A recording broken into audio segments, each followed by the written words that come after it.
Yeah, and it's actually a lot of oddities about this inauguration. I mean, the prime one being is that nobody in the U.S. has seen what happened uh, on Monday, where you had the second inauguration being inauguration that was uh, buffered by another administration. So no one in the U.S. has ever seen a president come into office for his second term separated by someone else's term. And so that's just the first thing that makes this whole thing odd. But, and that's a curiosity, right? That's trivia. But the thing that I think is startling to many people is how quickly this administration is acting, how quickly the Trump administration is carrying out his promises. And it's startling. It's scary. It's impressive. You could say that as well. There's a debate term called gish galloping, and it's when you debate somebody and you say your opponent says so many things, right? Throws so many things at you, has so many questions, has so many facts, et cetera, et cetera, et cetera, that you can't respond. That you're just, and that's what I think a lot of us in the U.S. are feeling, because the amount of work that the Trump administration has done, the amount of executive orders, say, they've issued in the last 2 days, has been overwhelming. It's impossible to keep up with it. And people are just, I think that was purposeful, to just overwhelm everyone and get so many things done right away that people don't notice some of them. So it is troubling. It's startling, and in many ways, it's impressive because they did come in prepared to do things, which is, I think probably the thing that the biggest difference between this entrance into office and the entrance into office in 2017 is how well prepared the Trump administration is to carry out what their goals, their priorities, their promises are. I think you're right. I was also pretty impressed. It kind of shows it's like a statement of intent on his part. Mm-hmm. And but yeah, it is scary as well because you're absolutely right.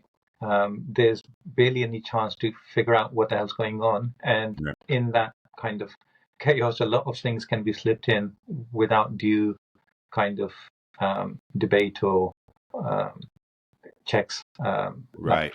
Right. I So mean, just as we were before I came on, I was reading about Trump administration has reintroduced what's called the Muslim ban, hmm, which of course was extended to include countries like North Korea, but essentially it barred people from entering the United States from about 7 different countries up until they added North Korea, all Muslim countries, and that's been reinstated.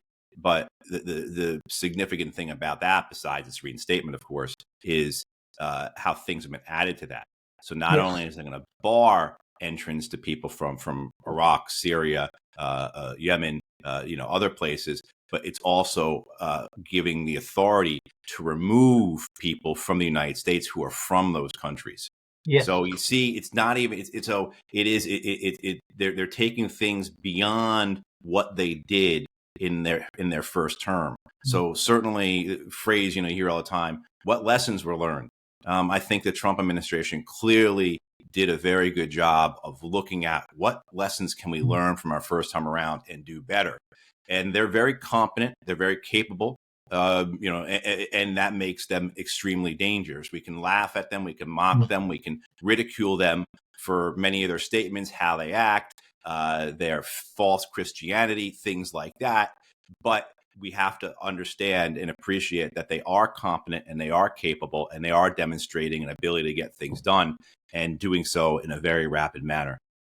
And it's not just having an effect on Americans. You saw Vladimir Putin and Xi Jinping have a call right after Trump's inauguration, and my understanding of that call had a lot to do with what Trump is putting into motion right now. And we just saw Trump saying late last night or this morning in regards to China that he's going to immediately impose a 10% import tariff. And that's on top of the Oh 60% wow. tariffs he keeps talking about. So other nations, not just here in the U.S., but other nations are, I think, startled as well at how quickly this administration is acting.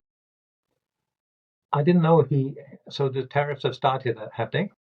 He's threatening to start them immediately.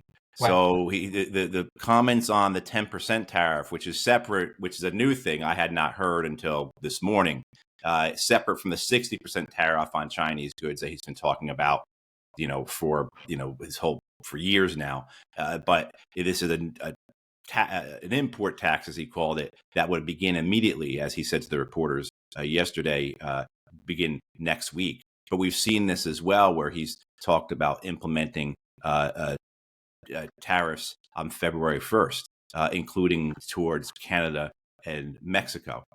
So there's a seriousness here that we really have to take Yes. on. And I think for people who haven't watched his inaugural address, it's only a half hour. It's worth the time because there are typical Trumpisms in there, and he says things that, God saved me from the assassination attempt in Pennsylvania to make America great again. You could scoff at that. You can mock that. We can debate whether he's serious, whether he believes that or not, or he's just saying that to, his base will like it. There's those parts and components of the inauguration, but the centerpiece, the meat of that speech, detailed his priorities and his plans for his administration. And so that's why I urge people to listen to it, because it is a very serious speech. Yes. And it gives us an idea of what he's looking to do, not during his term, but immediately. In Trump's previous term, there was obviously it was very divisive, and there was an analysis. I'm not sure who I heard this from, but it was really apt, I think. And it was saying that so the people who support Trump, they don't take him literally, but they take him very seriously. Mm-hmm. And the people who oppose Trump, they take him literally, but not seriously. And Right. I think now we need to take him literally and seriously. Right. I had not heard that phrasing before, but it's very, very apt. I think Yeah. that's very correct. Yes. Hey there. I hope you're enjoying this episode. Let me just take a moment to introduce our sponsors for today.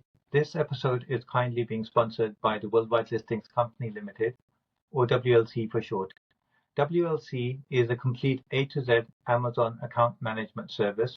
So if you're looking to start an e-commerce business, or you already have a business that you want to take to the next level, then get in touch and WLC will be able to help. Just for transparency purposes, let me also mention that WLC is a company that I personally created and am a director of. So when you get in touch with WLC, you will be speaking with directly myself or my team, and we very much look forward to speaking with you to see how we can serve your needs. Thank you. And with that said, let's get back to the episode. And also, we'll go into more detail about the Middle East and about the war in Ukraine later in this discussion. But just the fact that he was able to enforce that ceasefire is, for me, that was quite a big thing because, first of all, it was even before he got to office.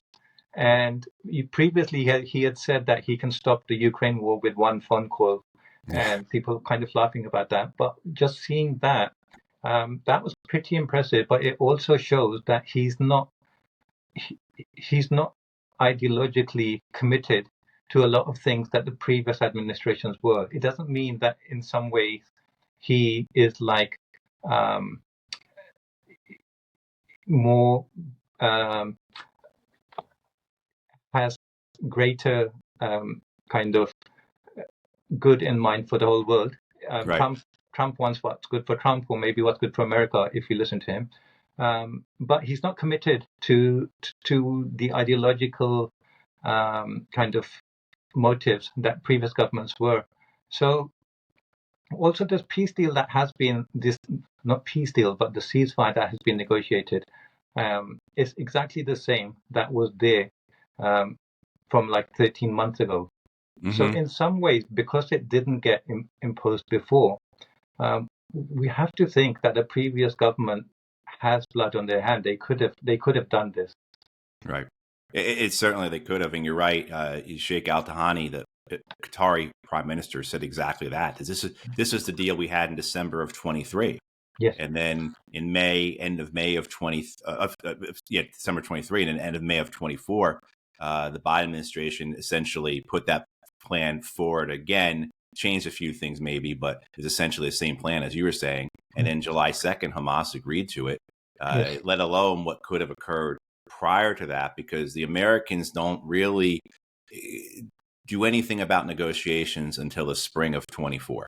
And that had a lot of domestic political pressure was the cause for that, during Biden's campaign, that domestic political pressure, particularly through what was called the uncommitted movement within the Democratic Party, that were turning out in fairly large numbers for how American politics works.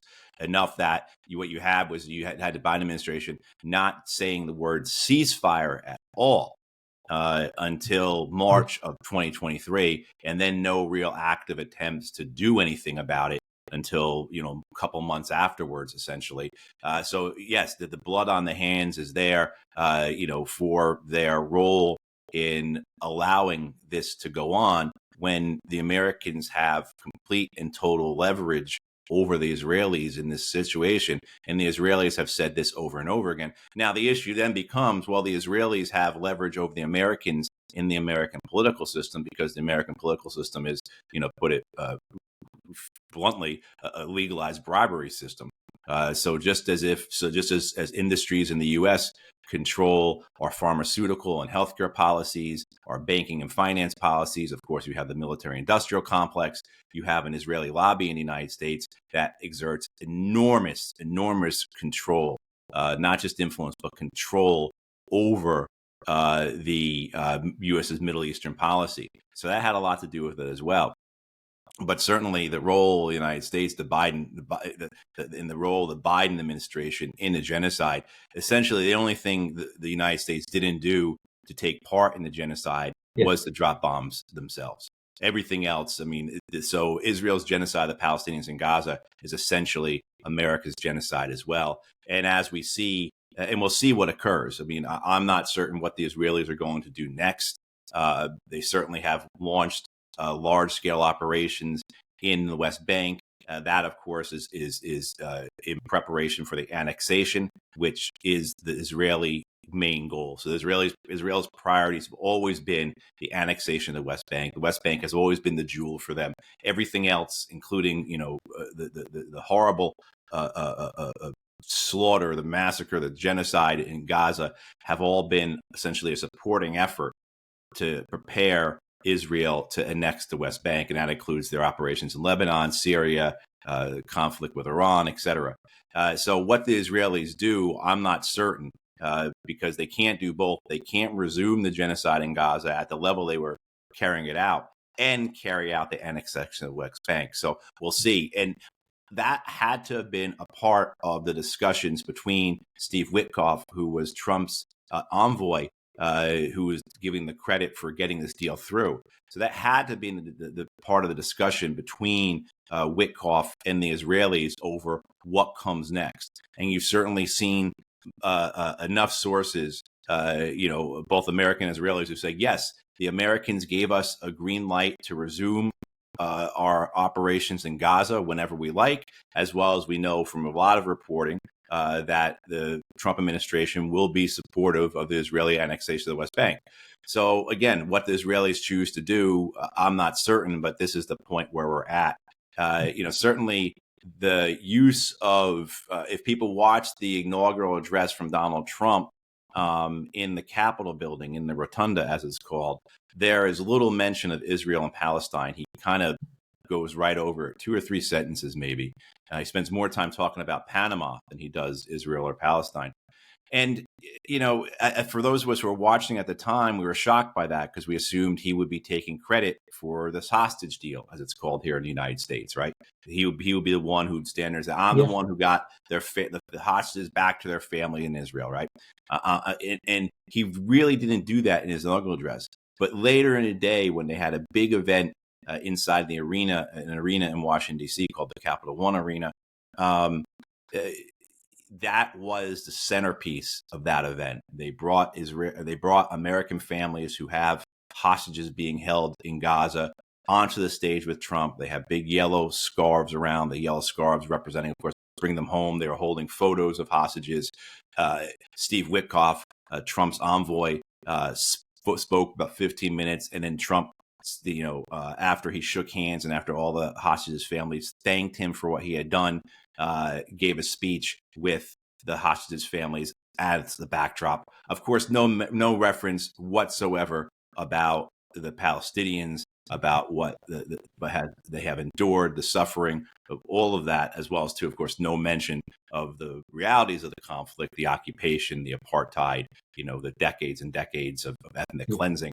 So, you see, though, I think from that an idea of where this administration will go, that it is hand in hand with the Netanyahu government. I think the Netanyahu government have very good reasons for carrying out the ceasefire right now. Operationally allows them to reset their forces, refit their forces. If they are going to carry out annexation of the West Bank, they can move forces as well. Too, the ceasefire with Hezbollah is ending next week. So, they may have to do something with regards to that. Strategically, again, if they feel they're done with Gaza, they've done enough, they got their pound of flesh, and they can move on to their main effort, West Bank. The ceasefire is a transition. And then, of course, politically, it works well for Netanyahu both ways. He's now able to say, because of me, because of my efforts, I got Hamas to release the hostages. He's able to take that political crisis in Israel and get victory out of it. And also, too, of course, that political crisis is now dying down in Israel, because that's what the issue has been, not about the genocide, but about the hostages. And then he has the ability to resume their operations in Gaza, to begin the genocide again. And so politically, Netanyahu has gotten himself in a position where he's been able to get the best of both sides for himself. And so this last year and a half or so, 15, 16 months, where he's been walking a political tightrope, once again, Benjamin Netanyahu, probably the foremost political survivor, the guy always keeps coming back, has done it again, it appears. It's the point that the government is still in power. And the whole thing for the last year was that if he attempted a ceasefire, he would lose power. And he got through that. And so, where we go again, I don't, it's hard to tell. But certainly we can mock and we can ridicule Netanyahu and Trump, but we also have to realize what we're dealing with here is two very savvy and competent and experienced leaders. Yeah.